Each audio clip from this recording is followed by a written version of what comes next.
नमस्कार, भक्ति स्पिरिचुअल में आप सबका स्वागत है। आपने बहुत सारी कथा कहानी सुनी होगी कि रावण पहले जन्म में क्या था, इससे पहले क्या था, मतलब रावण बनने से पहले उसका कौन सा जन्म था। आज एक हम आपको नई कहानी सुना रहे हैं जिसको पढ़े सभी लोग होंगे लगभग, लेकिन इस पे ध्यान शायद ही किसी किसी का गया हो। और आज हम एक कहानी सुनाने जा रहे हैं आपको। कैकेयी देश का राजा रहता है सत्यकेतु। बहुत महान और प्रतापी राजा रहते हैं। उनके दो पुत्र होते हैं। एक का नाम रहता है भानु प्रताप या फिर प्रताप भानु, और दूसरे का नाम रहता है अरिमर्दन।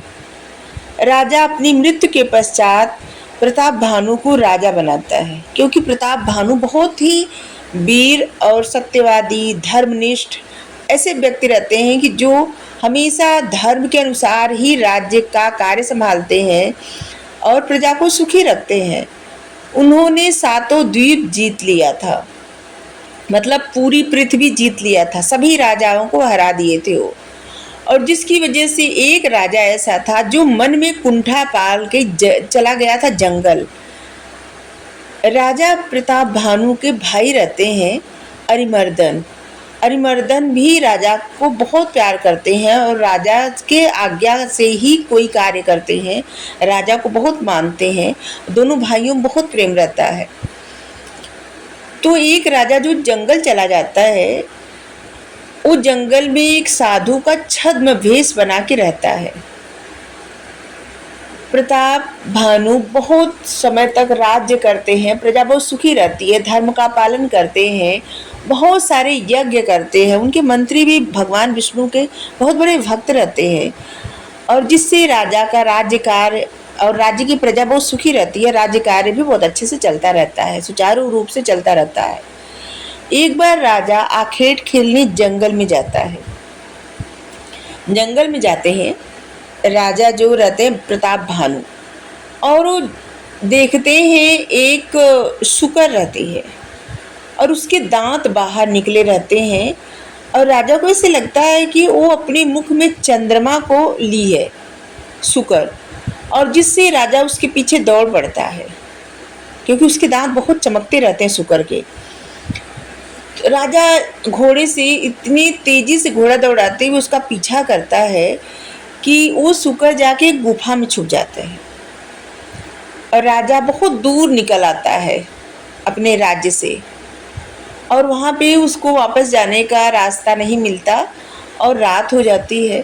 तो जो छद्म वेश धरे राजा रहता है, जिसको प्रताप भानु हराए रहते हैं, वो आता है और राजा को अपनी कुटिया में ले जाता है और ऐसे बताता है कि वो बहुत प्रतापी, मतलब वो महापुरुष है, साधु है। और वो अपना नाम ऐसे बताते हैं कि मतलब वो अपना नाम ऐसे बताते हैं एक तनु, और ऐसे बताते हैं जब से धरती, मतलब जब से जीव उत्पन्न हुए हैं, इस धरती हुई है, वो पहला व्यक्ति हैं और उनका तन यही है, एक तन वाले, एक तनधारी। अभी तक वो उनकी मृत्यु नहीं हुई।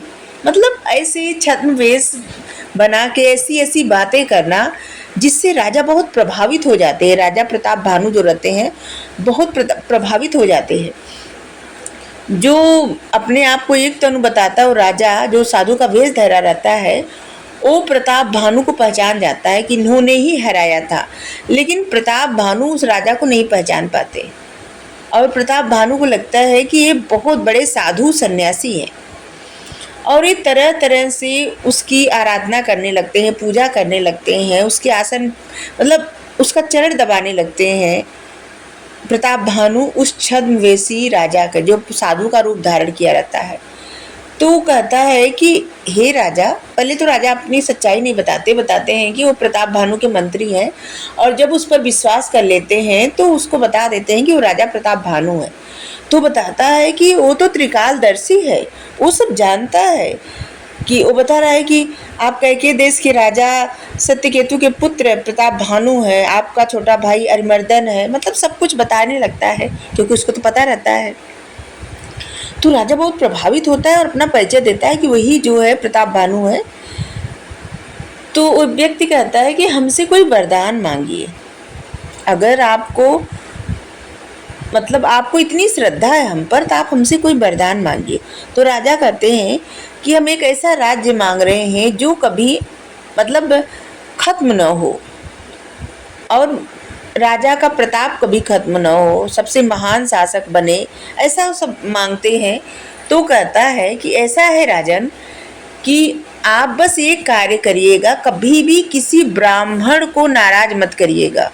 अगर ब्राह्मण श्राप दे दिए तो आपको खतरा है, अगर ब्राह्मण श्राप नहीं दिए तो फिर आपको कभी भी कोई आपके राज्य से निकाल नहीं सकता और कोई भी आपका नाम भी नहीं खराब कर सकता। आप ऐसे महाप्रतापी राजा हमेशा बने रहेंगे। राजा बहुत प्रभावित होता है, लेकिन जब राजा रात में सो जाता है उनकी कुटिया में, वो बहुत रोक लेते हैं अपनी कुटिया में, जो छद्मवेशी साधु रहते हैं वो रोक लेते हैं अपनी कुटिया में उनको, राजा को, और राजा सो जाता है गहरी नींद में, क्योंकि राजा थक गया रहता है, प्रताप भानु राजा। जब वो सो जाते हैं तो उस शुकर जो रहता है वो आता है उस छद्मवेशी साधु के पास, क्योंकि वो असुर रहता है, काल केतु असुर, और जिसके सभी भाई खानदान को ऋषियों की रक्षा के लिए राजा प्रताप भानु मार डालते हैं, और जिसका बदला लेने के लिए जो काल केतु रहता है ये उस छद्म वेशधारी राजा से मिला रहता है, जो साधु का वेश धारण करके कुटिया में रहता है। वो आता है, सब बातें जानता है उस राजा से, और वो क्या करता है कि अपनी शक्ति के बल से, अपने असुर प्रवृत्ति से सोए सोए राजा को उनके महल में भेज देता है एक क्षण में, और वो अपनी रानी के पास आ जाते हैं राजा, और राजा का घोड़ा भी अस्तबल में बंधा जाता है। ये सब राक्षस का कमाल रहता है, जो असुर रहता है काल केतु।